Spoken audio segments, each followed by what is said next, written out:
તો જોઈએ નુમાગમ વિધિ. નુમનો આગમ ત્રીજી વિધિ.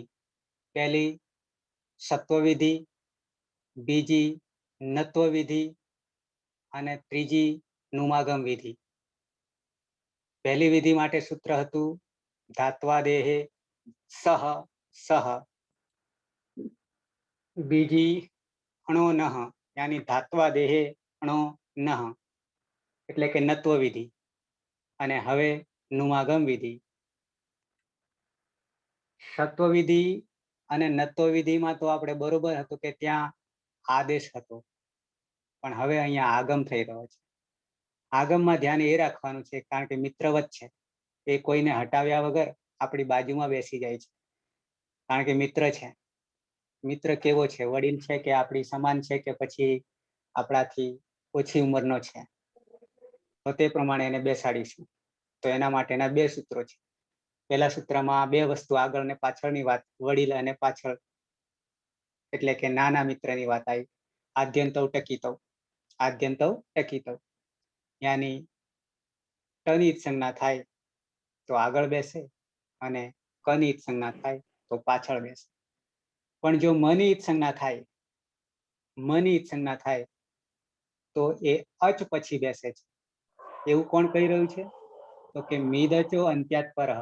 મિત એટલે કે મની સંજ્ઞા થાય, પછી અચ અંત્યાત, અચ અંત્યાત અચની પછી બેસે છે, આવું કે છે. તો અહીંયા નુમાગમ વિધિમાં સૂત્ર છે ઈદી તો નુમ ધાતો હો, આવું સૂત્ર છે.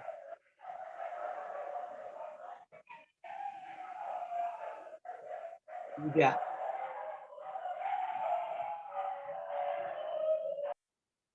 હા,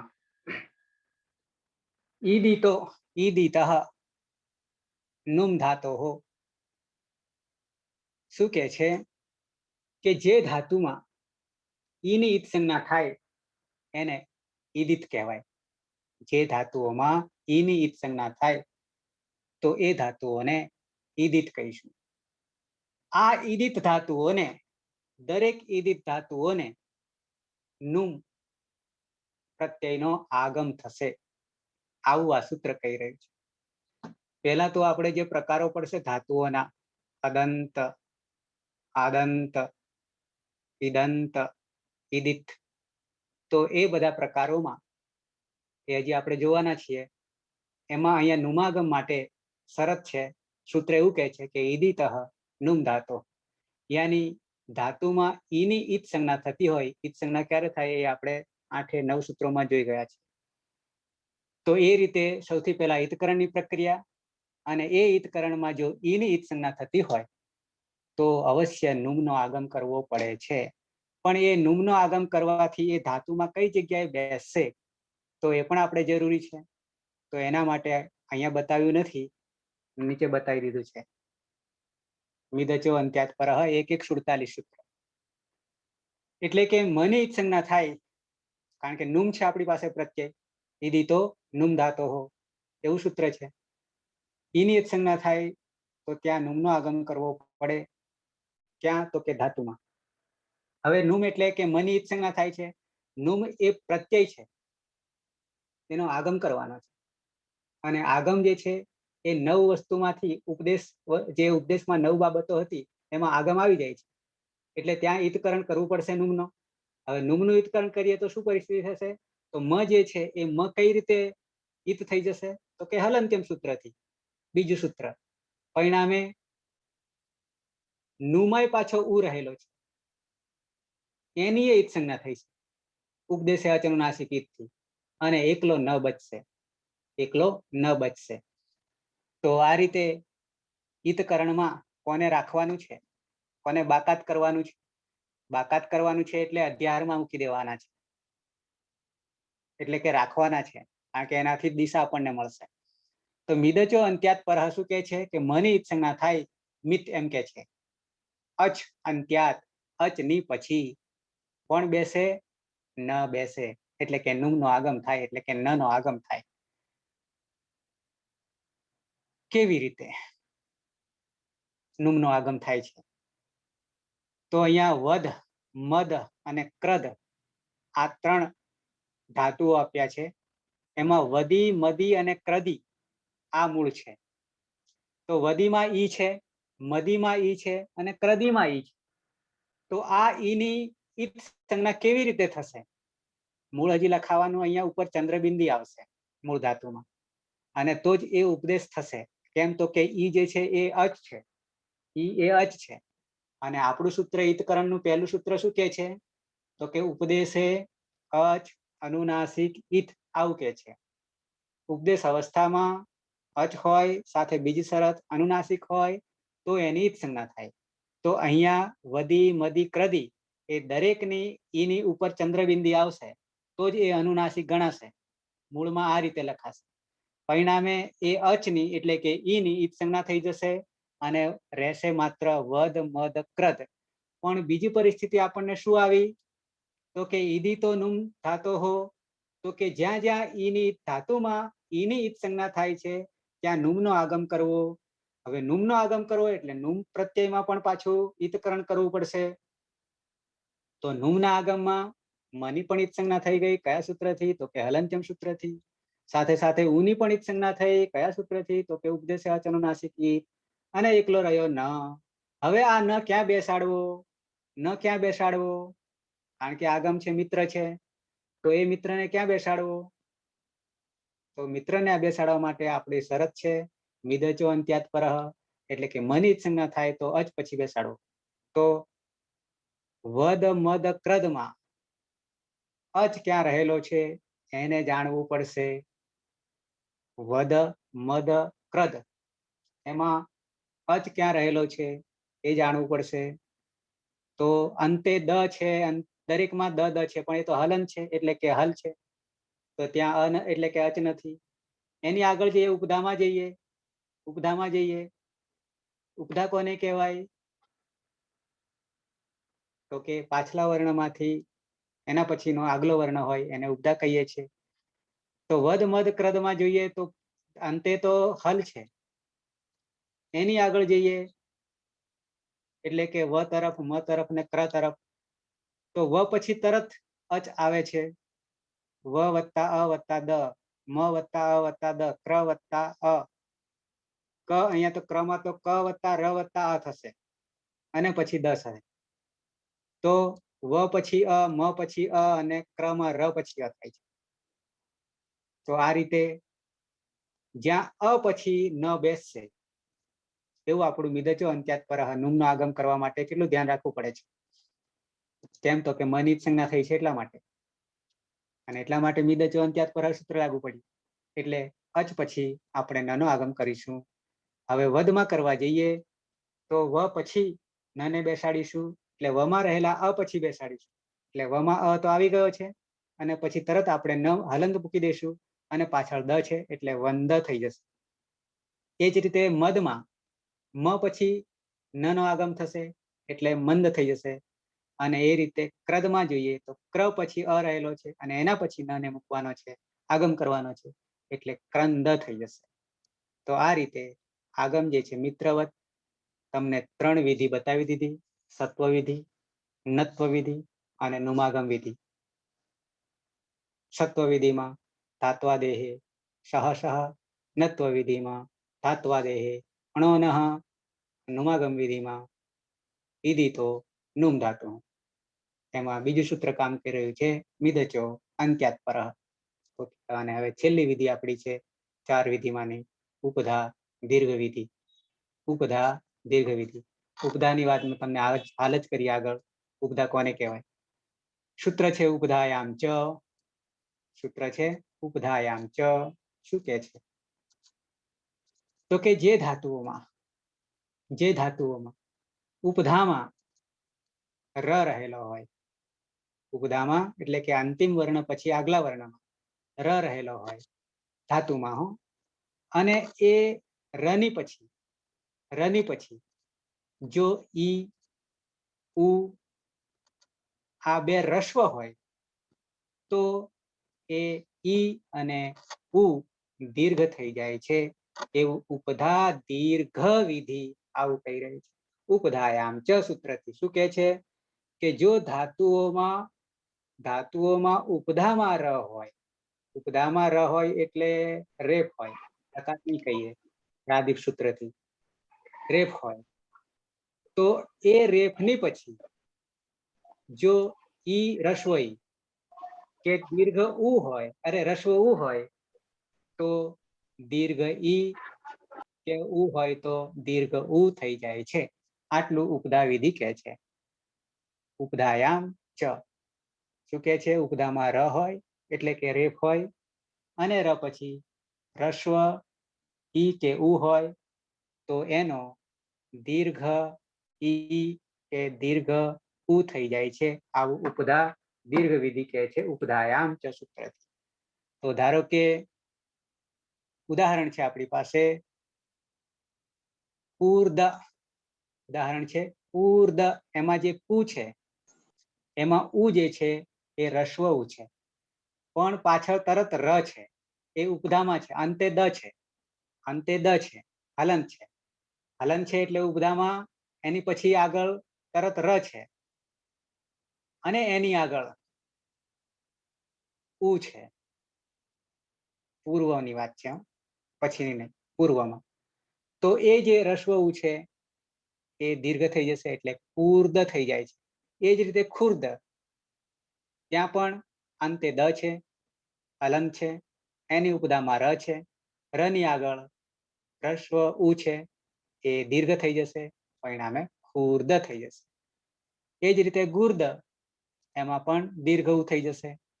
તો આ રીતે ઉપધા દીર્ઘ વિધિમાં ઉપધા પણ કોની દીર્ઘ થાય છે? તો કે ઈ અને ઉ ની દીર્ઘ થાય છે. તો પેલું ઈતકરણમાં 9 સૂત્રો અને 4 વિધિઓ: સત્વ વિધિ, નત્વ વિધિ, નુમાગમ વિધિ અને ઉપધા દીર્ઘ વિધિ. આ 4 વિધિ જો કરવાની થાય તો જ કરવાની, લાગુ પડે તો જ કરવાની, બાકી નહીં કરવાની. તો 2 વસ્તુ આપણે સમજ્યા. શું? તો કે એક તો ઈતકરણ, ઈતકરણના 9 સૂત્રો, 8 સૂત્રો કે 6 સૂત્રો, 6 મુખ્ય છે, બાકીનું વ્યાખ્યા છે. ઓકે, હવે એના પછી પદનો નિર્ણય કરવો. પદ નિર્ણય એટલે શું? જે ધાતુઓ છે એ ધાતુ આત્મનેપદી છે કે પરસ્મયપદી છે કે ઉભયપદી છે, એ જાણવા માટે, પદ નિર્ણય કરવા માટે સૂત્ર આપ્યા છે. અને એમાં એ સૂત્રથી આપણને ખબર પડશે. એટલે મૂળ ધાતુ જો હોય તો જ ખ્યાલ આવશે, બાકી મૂળ ધાતુ ન હોય તો આ ખ્યાલ આવે એવું નથી કે એ ધાતુ જે છે તે આત્મનેપદી છે, ઉભયપદી છે કે પરસ્મયપદી છે. જોઈએ પદ નિર્ણય વિધિમાં પહેલું સૂત્ર છે અનુદાત્ત. અનુદાત્ત પછી અંગ છે ગીત. આત્મને પદમ. અનુદાત્ત, અનુદાત્ત ગીત. વિસર્ગનો લોપ થઈ ગયો છે કારણ કે પાછળ અચ છે. આત્મને પદમ. શું કે છે કે ધાતુ આત્મનેપદી ધાતુ છે એમ ક્યારે ઓળખાશે? એના માટે કે છે કે અનુદાત્ત. 2 શરતો છે. એક શરત એવું કે છે કે ધાતુ જે છે એમાં અનુદાત્ત. અનુદાત્ત, અનુદાત્ત એટલે શું? તો આપણે જે 11 આગળ આપણે વિભાજન કર્યું હતું, આભ્યંતર પ્રયત્ન અને બાહ્ય પ્રયત્ન, અને એમાં બાહ્ય પ્રયત્નના 11 પ્રકાર પડતા હતા અને આભ્યંતર પ્રયત્નના 5 પ્રકાર પડતા હતા. અને એમાં 11 પ્રકારોમાં પાછલા 3 ઉદાત્ત, અનુદાત્ત અને સ્વરિત એ માત્ર અચને લાગુ પડતા હતા. એટલે કે આ 3 અચને 9 અચને લાગુ પડે છે. એમાં ઉદાત્ત કોને કહેવાય, અનુદાત્ત કોને કહેવાય અને સ્વરિત કોને કહેવાય? તો એ 3 વ્યાખ્યાઓ પણ આપણે સંજ્ઞામાં જોઈ ગયા છે. ઉચ્ચૈહિ ઉદાત્ત, નીચૈહિ અનુદાત્ત અને સમાહારઃ સ્વરિત. આ 3 વ્યાખ્યા આપણે જોઈ ગયા છે. તો અહીંયા કહે છે કે અનુદાત્ત, નીચૈહિ અનુદાત્ત. કોઈ પણ અચ હોય અને એ અચની નીચે જો આડી લીટી હોય તો સમજવું કે એ અનુદાત્ત છે, એ અનુદાત્ત છે. તો અનુદાત્ત વાળો જો ધાતુ હોય તો સમજી લેવું કે એ આત્મને પદી ધાતુ છે. એને આત્મને પદના પ્રત્યયો જ લાગે. કયા આત્મને પદના પ્રત્યયો મૂળ કોમન? તો કે ત આતામ જ, ખાસ આતામ ધોમ, ઈટ વહી મહ્ય. આ 9 જ પ્રત્યયો લાગશે. એને આપણે આત્મને પદ કહીએ છીએ. તો ધાતુમાં પહેલી શરત શું કહે છે કે અનુદાત્ત હોય અચ. અચ એટલે 9 માનો કોઈ પણ અચ, નીચે આડી લીટી હોય. બીજી શરત એ કહે છે કે એમાં અંગ હોય, એની ઈત સંજ્ઞા થાય. અંગ ક્યાં આવે વર્ણમાં? તો કે સ્પર્શમાં આવે છે. ક ખ ગ ઘ અંગ, ક વર્ગનો 5મો વર્ણ, અનુનાસિક વર્ણ. એ જો એની ઈત સંજ્ઞા થાય, કારણ કે ઈત એમ કહ્યું છે, એની ઈત સંજ્ઞા થાય તો પણ આત્માને પદી ગણવું, તો પણ આત્માને પદી ગણવું. એટલે કે છે અનુદાત્ત ગીત આત્મને પદમ. ઉદાહરણ જોઈએ. વશમ આવો ધાતુ છે, વશમ ધાતુ છે વશમ. તો વશમમાં તમને દેખાશે ઉપર ચંદ્રબિંદી છે, ઉપર ચંદ્રબિંદી છે, નીચે આડી લીટી છે. એ આડી લીટી શું કહેવા માંગે છે? તો કે અનુદાત્તનું ચિહ્ન છે. અને ઉપર ચંદ્રબિંદી છે, એ શું કહેવા માંગે છે? અનુનાસિક. અનુનાસિક. એ જે સ જે છે એ સમાં અ રહેલો છે, અને એ આમાં અ કેવો છે? તો કે અનુદાત્ત છે. સાથે સાથે એ અ કેવો છે? તો કે અનુનાસિક પણ છે. અનુનાસિક પણ છે. વશમ એનો અર્થ આચ્છાદન એવો અર્થ કર્યો છે, પણ મૂળ ધાતુ વશમ છે. તો એક તો અનુદાત્ત છે, કારણ કે સ જે છે એ સમાં અ ભળેલો છે, અને એ આમાં અ કેવો છે? તો કે અનુદાત્ત છે. નીચે આડી ચિહ્ન છે, નિશાની છે કોનું? અનુદાત્તનું. અને ઉપર ચંદ્રબિંદી છે, એ અનુનાસિકનું ચિહ્ન છે. એટલે અનુદાત્ત પણ છે, સાથે અનુનાસિક પણ છે. બે વસ્તુ રહેલી છે. એટલે અનુનાસિક હોય તો પછી આપણું ઈતકરણ થઈ જાય છે. ઈતકરણ થઈ જાય છે એટલે વશ ખાલી થઈ જશે પછી તો. પણ પહેલા તો વસમ હોવું જરૂરી છે. વસમ જ ના હોય તો વશ ના કરી શકીએ, કારણ કે ઈતકરણ ક્યાં કરીશું? સીધું વશ હોય તો. એટલે વસમ જરૂરી છે, તો જ ઈતકરણ થશે. તો અને આત્માનેપદી છે કે પરસ્મયપદી છે કે ઉભયપદી છે, એની પણ ઓળખ ક્યારે ખબર પડશે? આ રીતે ચિહ્ન લાગેલું હોય તો જ. અને ઉપર ચંદ્રબિંદી હશે કે જે કંઈ હશે, મૂળ હશે, તો જ આપણે ઈતકરણ પણ કરી શકીશું, અથવા 4 વિધિ જો લાગુ પડતી હોય તો એ 4 વિધિ પણ કરી શકીશું મૂળમાં. અચ્છા, બીજું ઉદાહરણ છે આસમ. ઉપવેશને આસમ. આસમમાં પણ સેમ પરિસ્થિતિ છે. પરિણામે આત્મનેપદી ધાતુ થઈ જશે. પછી એધમ વૃદ્ધવ. એધમ વૃદ્ધવ. તો એધમમાં પણ તમે જોઈ શકો ધમાં અ રહેલો છે અને અનુનાસિક છે, સાથે અનુદાત્ત પણ છે. એધમ વૃદ્ધવ, વૃદ્ધિ થવી. તો આ રીતે આ આત્મનેપદી ધાતુઓની ઓળખ કેવી રીતે થાય? તો કે મૂળમાં અનુદાત્ત હોય અને અંગની ઈત સંજ્ઞા થાય તો એ આત્મનેપદી ધાતુ તરીકે ઓળખાશે. અને નીચે પછી સીધા આપણને આસ, આસ્તે, વસ, વસ્તે, એધ, એધતે એ રૂપ બની ગયા છે. પ્રક્રિયા બનાવી છે. પ્રક્રિયા આપણે બનાવવાની હજી ઘણી વાર છે. આગળ જઈએ. આત્મનેપદી કોને કહીશું? તો કે અનુદાત્ત ગીત આત્મનેપદમ. ત્યાર પછી આગળ જઈએ તો સ્વરિત ઈત અહીંયા છે કર્તભિપ્રાયે ક્રિયાફલે. હવે ક્રિયાફળની વાત આવે છે, કારણ કે ઉભયપદી ધાતુ આવે છે. ઉભયપદી તો બે રીતે થાય, આત્મનેપદી પણ થાય છે અને પરસ્મયપદી પણ થાય છે. તો બે વિકલ્પ છે આપણી પાસે, બંને ખુલ્લા છે. બંને કરવાની, જો જ્યાં કરવું પડે, શું કરવું પડે? તો ફળ કોને મળે છે એવા પ્રમાણે કરવાનું થાય. તો કે છે કે ક્રિયાફળે, ક્રિયાફળમાં, કર્તરી પ્રયોગમાં, કર્તભિપ્રાય યાની કર્તરી પ્રયોગમાં. પછી કહે છે કે સ્વરિત, જો ધાતુ સ્વરિત, સ્વરિતનું કોઈ નિશાની, અરે સ્વરિતની ઉપર આડી ઊભી લીટી હોય છે, ઉદાત્તની નિશાની નથી. અનુદાત્તની છે અને સ્વરિતની છે. સ્વરિતની નિશાની શું હોય? તો કે અચની ઉપર ઊભી લીટી હોય છે અને અનુદાતની નિશાની અચની નીચે આડી લીટી હોય છે.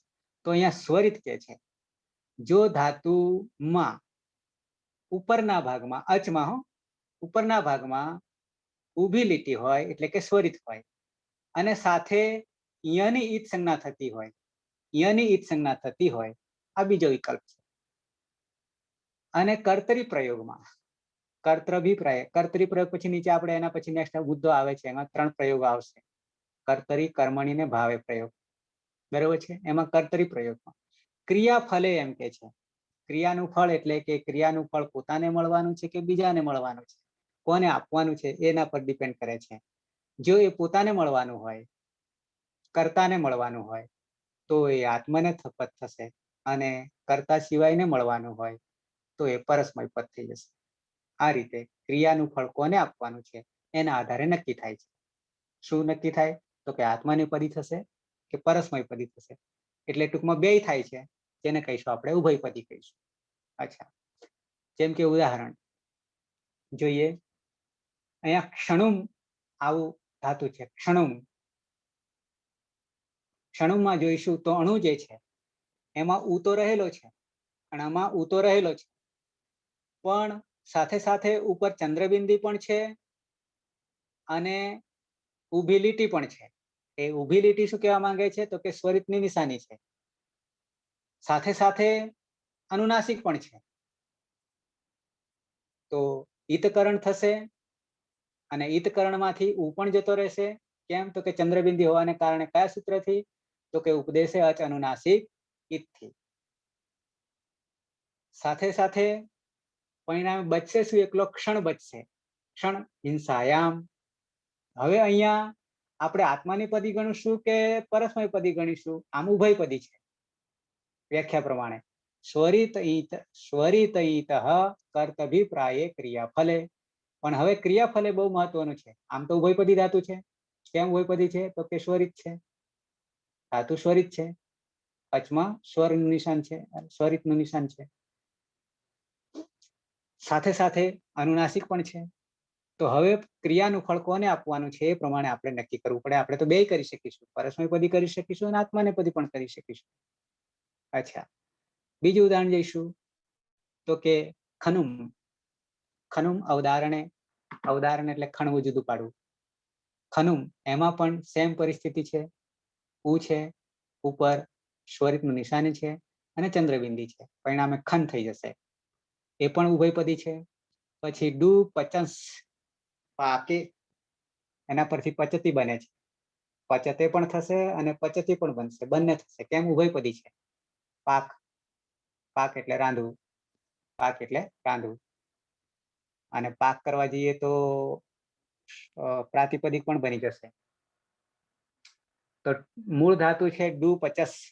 હવે ડુ પચસમાં તમે જોશો તો પાછળ સ મૂર્ધન્ય છે, તો એ હલંત્યમ સૂત્રથી એની ઈત સંજ્ઞા થઈ જશે. અને આગળ ડુ છે તો આદિ ઈ ટુડવહ સૂત્ર આપણે ઈતકરણમાં લાગુ પડે છે, તો એ ડુ પણ જતો રહેશે. તો રહ્યું શું? પચમ રહ્યું. તો પચમમાં હજી આપણી પાસે અવકાશ છે ઈતકરણ કરવાનો. શું? તો કે ચ ની ઉપર ચંદ્રબિંદી છે. ચ ની ઉપર ચંદ્રબિંદી એટલે કે ચ વત્તા અ છે, તો અની ઉપર ચંદ્રબિંદી છે. પરિણામે એ અ કેવો છે? તો કે અનુનાસિક છે. અને અનુનાસિક હોવાને કારણે ઉપદેશે અચ અનુનાસિક ઈત. જો ડુ પચસ ધાતુની અંદર 3 ઈતકરણના સૂત્રો લાગુ પડે છે અને પછી વાત આપણે ઉભયપદીમાં ઓળખવાની વાત આવે છે. એટલું બધું સમાયેલું છે એક ધાતુની અંદર. તો ડુ પચસમાં સૌથી પહેલા સ ને આપણે ઈતકરણ કરી દઈએ છીએ. કેવી રીતે? તો કે હલંત્યમ સૂત્રથી. સ ગયો, પછી આગળ જોઈએ તો ડુ રહેલો છે. તો ડુ જાય છે કે કેમ? તો કે આદિ ટુડવહ સૂત્ર આપણે જોઈ ગયા. આદિ ટુડવહ, તો ત્યાં ડુ રહેલો છે તો એ ગયો. પછી બીજું હજી કોઈ જાય છે તો ચ માં રહેલો અનુનાસિક છે, તો એમાં અ જતો રહેશે. કેમ? તો કે ઉપદેશે અચ અનુનાસિક ઈત સૂત્રથી. તો બચ્યું શું? તો કે પચ રહેશે. હવે પચની અંદર પની નીચે, પની નીચે અનુદાત્ત પણ છે અને શમાં રહેલો જે અ છે એની ઉપર સ્વરિત છે. એટલે ઉભયપદી થઈ ગયો. ઉભયપદી થઈ ગયો. જો ઉપર ચની ઉપર આડી લીટી અરે ઊભી લીટી ના હોય તો એ માત્ર આત્માનેપદી જ ગણાતું, પણ ઉપર છે એટલે આપણે વિચારવાનું રહ્યું કે એ ઉભયપદી થઈ ગયો. અને ડુ પચસમાં બંને રીતે ચાલશે, બંને રીતે પચતી પણ થશે અને પચતે પણ થશે. અને એનું જો પાક બનાવી દઈએ કૃદંત લગાવીને તો પછી સુપના પ્રત્યય લાગશે. આગળ જે ઉદાહરણ ભજ સેવાયામ, ભજમ થશે મૂળ. ભની નીચે અનુદાત છે અને જની ઉપર સ્વરિત છે, સાથે સાથે અનુનાસિક પણ છે એટલે ભજ થઈ જશે અને એ પણ ઉભયપદી છે. ભજ સેવાયામ. પછી યજમ, દેવ પૂજા સંગતિ, કર્ણદાનેશુ યજમ, યજ્ઞ ક્રિયા કરવી, યજ. યજતે અને યજતી બે થશે. કેમ? તો કે ઉભયપદી છે. કેમ ઉભયપદી છે? તો કે સ્વરિત ઇતઃ કર્તૃ વિપ્રાયે ક્રિયાફલે. એ સૂત્રના આધારે સ્વરિત ચિહ્ન હોવાને કારણે આપણે ઉભયપદી ગણીશું. તો ધાતુ પરસ્મયપદી છે કે આત્માનેપદી છે કે ઉભયપદી છે, એમાંથી આપણે માત્ર આત્માનેપદી અને ઉભયપદી આટલી જ વસ્તુ જોઈ, પણ હજી એક સ્વતંત્ર પરસ્મયપદી તો આપણે હજી જોયું નથી. તો પરસ્મયપદી માટે એટલું જ કે આમાંથી જે છૂટી ગયું, બાકી રહી ગયું, એ પરસ્મયપદી છે. આટલી જ વાત આવશે. પેલા આત્માનેપદને ઓળખ્યા. આત્માનેપદમાં ધાતુમાં શું હોય? અનુદાત હોય અને અંગની ઈત સંજ્ઞા થાય. અને ઉભયપદીમાં સ્વરિત હોય અને સાથે યની ઈત સંજ્ઞા થાય, તો એ ઉભયપદી રહેશે. તો હવે બાકી શું રહ્યું? તો જે બાકી રહ્યું એ પરસ્મયપદીમાં આવશે. સે સાત કર્તરી પરસ્મયપદમ.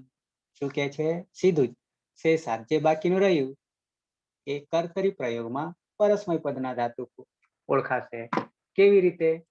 તો આપણી શરત ઉપર શરત હતો એ જ લાગુ પડે છે. ઉપર શરત શું? તો કે અનુદાત ન હોવો જોઈએ, સાથે અંગની ઈત સંજ્ઞા ન થવી જોઈએ. ત્રીજું, સ્વરિતમાં આવતા રહીએ ઉભયપદીમાં તો કે સ્વરિત ના હોવો જોઈએ, સાથે અહીંયાની ઈત સંજ્ઞા ન થઈ જોઈએ. આ ચાર ના હોય તો સમજી લેવું કે એ પરસ્મયપદી ધાતુ છે. આટલી જ વાત છે. અનુદાત્ત, અનુદાત્તેત, અનુદાત, અનુદાત્તેત, પછી ઈત, સ્વરિતેત અને યત. આ ચાર વસ્તુ ના લાગુ પડે, ચાર વસ્તુ નહીં લાગુ પડે એ ધાતુ પરસ્મયપદી ધાતુ છે. જેમ કે યા છે, જેમ કે યા છે. તો યામાં શું થયું છે? યામાં તો યાની અંદર નીચે અનુદાતનું ચિહ્ન છે, તો પહેલો પ્રશ્ન આપણને એ આવશે કે તો આત્માનેપદી થશે, આત્માનેપદી થશે. પણ સાથે ઈત કોની થાય છે? કોઈની થતી નથી, એટલે બચી જાય છે. એટલે બચી જાય છે અને પરિણામે એ પરસ્મયપદી, માત્ર પરસ્મયપદી. અને પરસ્મયપદી ક્રિયાનું ફળ બીજાને મળે છે. બરોબર છે? એટલે યાતિ માત્ર એટલે કે પરસ્મયપદના જ પ્રત્યયો જ લાગુ પડશે. આત્માનેપદના પ્રત્યય લાગુ પડશે નહીં.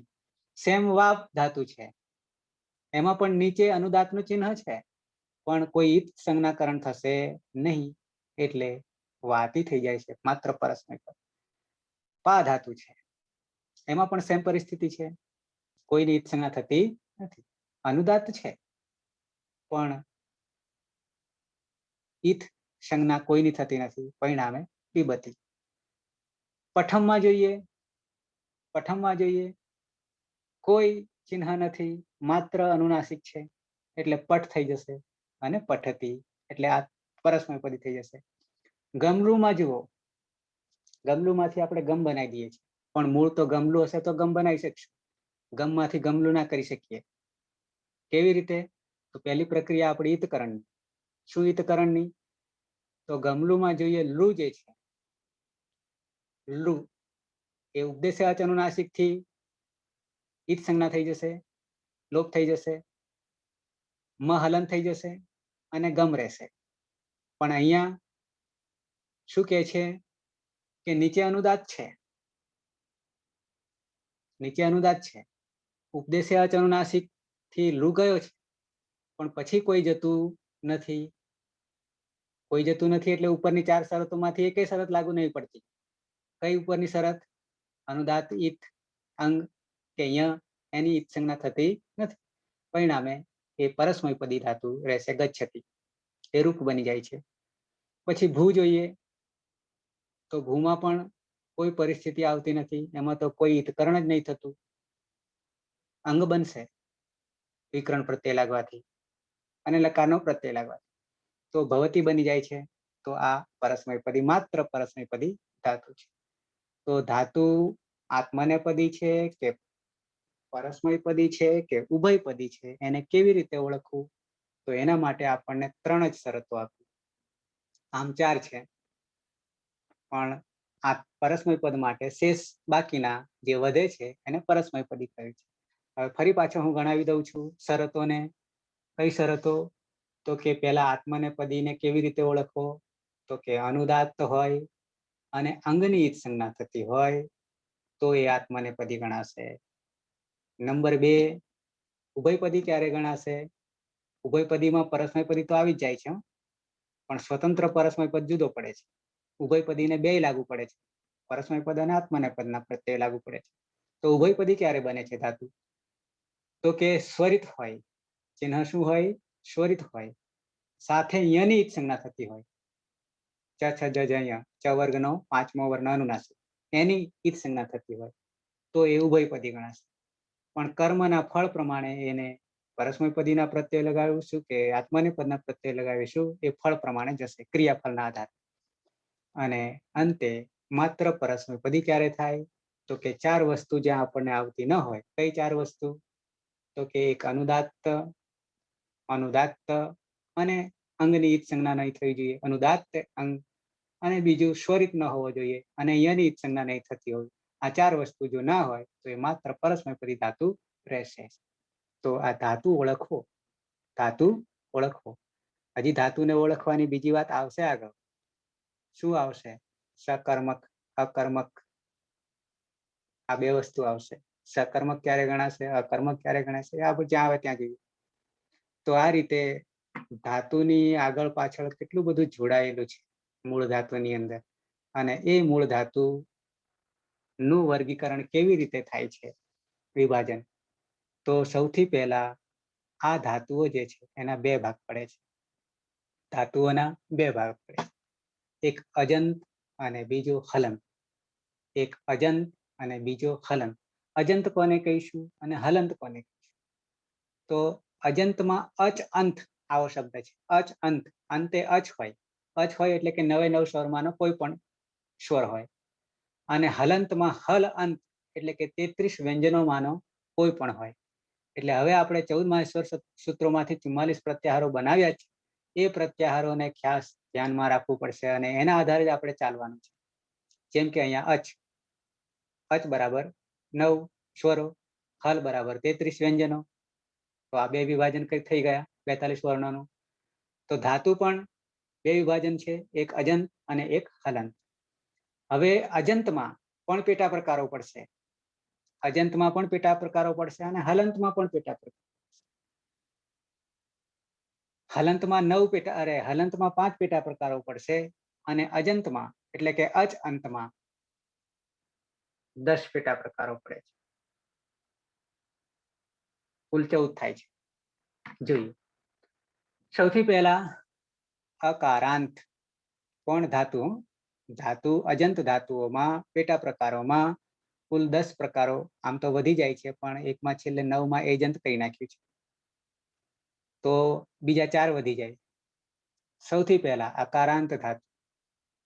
અકારાંત ધાતુ, જો નામકરણ સમૂહ બનાવવાના છે. અકારાંત ધાતુ 2000 ધાતુઓ છે, એમાંથી અકારાંત ધાતુ કેવા? જેમ કે ગણ, રચ, કથ, મૃગ. આ દરેકની પાછળ અંતની વાત છે, અંતની વાત છે. એટલે અચ અંત, અચ અંત. ગણમાં અણમાં અંદર અંતે અ છે, રચમાં અંતે અ છે, કથમાં અંતે અ છે અને મૃગમાં અંતે અ છે. પરિણામે અકારાંત ધાતુ, પરિણામે અકારાંત ધાતુ. સાથે પ્રાતિપદિકમાં પણ આ જ પરિસ્થિતિ આવશે. જેમ કે રામ છે, જેમ કે રામ છે, તો મ જે છે એમાં મની અંતે અ છે એટલે અકારાંત પુલ્લિંગ. અહીંયા ધાતુની વાત છે એટલે અકારાંત પછી આકારાંત, આકારાંત જેમ કે પા, લા, વા, દા અને ધા. તો દરેકની પાછળ અંતે આ રહેલો છે, પરિણામે આકારાંત ધાતુ. ત્યાર પછી ઈકારાંત, રસ્વઈ, જી, સ્વી, ચી, કી, રી. આ દરેકમાં રસ્વઈ છે. પછી દીર્ઘ ઈકારાંત, અકારાંત, આકારાંત, ઈકારાંત, ઈકારાંત જેમ કે ની, સી, ડી, ક્રી, વી જેમાં દીર્ઘ ઈકારાંત. પછી રસ્વ ઉકારાંત, રસ્વ ઉકારાંત, દ્રુ, દુ, નુ, કુ, ગુ, ક્ષુ. આ દરેકમાં રસ્વ રહેલો છે અંતે. પછી દીર્ઘ ઉકારાંત, ભૂ, આપણો ભૂ ધાતુ પહેલો સૌથી. પછી લુ, પુ, નુ, મુ. તો આ રીતે દીર્ઘ ઉકારાંત દરેકમાં છે. પછી રુકારાંત, રસ્વ રુકારાંત, ભ્રુ, ભ્રુ, ધ્રુ, મૃ, કૃ, શ્રુ અને સ્મૃ દરેકના અંતે રસ્વ ઉકારાંત છે. અને ત્યાર પછી દીર્ઘ રુકારાંત જેમ કે જ્રુ, ઝ્રુ, શ્રુ, ગૃ, વૃ. આ રીતે આ બંનેના ઉચ્ચારણ પ્રાદેશિકતાને કારણે ઘણીવાર ઘણા જ્રી આવું બોલતા હોય, ઘણા હરી આવું બોલતા હોય. તો આ 9 જે છે, 4ના જ પેટા પ્રકાર પડ્યા, રસ્વ અને દીર્ઘ, અ, આ, ઈ, ઉ, ઋ, ઋ. અને બાકીના જે બચ્યા અજંતમાં, અચ અંતમાં, એને આપણે કહીશું એજંત. એજંત એટલે શું? તો કે એચ અંત, એચ પ્રત્યાહાર છે. એચ પ્રત્યાહાર છે. એચ એટલે શું? એચ પ્રત્યાહારમાં કેટલા વર્ણો આવે છે, કેટલા સ્વરો આવે છે એચમાં? તો કે એ, ઓ, ઐ, ઔ આ 4 આવે છે એચમાં. તો આ 4 વર્ણો, 4 સ્વરો અંતે આવતા હોય એવા ધાતુઓ એજંત ધાતુઓ, એચ અંત ધાતુઓ કહીશું, જે 4 ગ્રુપને એક સાથે સમાવી લીધા છે. પરિણામે કુલ 9 ગ્રુપો પડ્યા અજંત ધાતુના, યાની અચ અંતના, અચ અંતે હોય એવા ધાતુના 9 ગ્રુપ પડ્યા. ત્યાર પછી જોઈએ હલંત ના પડશે 5. એ 5માં આને કુલ થઈ જશે 14 ધાતુઓના, કુલ 14 વિભાજન થઈ જશે પેટા પ્રકારો. પહેલા તો 2 પડ્યા, અજંત અને હલંત. હલંતમાં જોઈએ તો અદુપદ. અદુપદ એટલે શું? તો કે ઉપધામાં અ આવતો હોય. ઉપધા એટલે શું આપણે જોઈ ગયા, જાણી ગયા. ઉપધા એટલે અંતિમ વર્ણ હોય એની આગલો વર્ણ. તો ઉપધામાં જો અ આવતો હોય તો અદુપદ ધાતુ કહીશું. જેમ કે પઠ છે, તો પઠમાં જે ઠ રહેલો છે એ તો હલંત છે, એટલે હલંત ધાતુ તો છે, પણ એની ઓળખાણ કઈ રીતે આપીશું? તો કે એની ઉપધામાં કોણ છે એટલે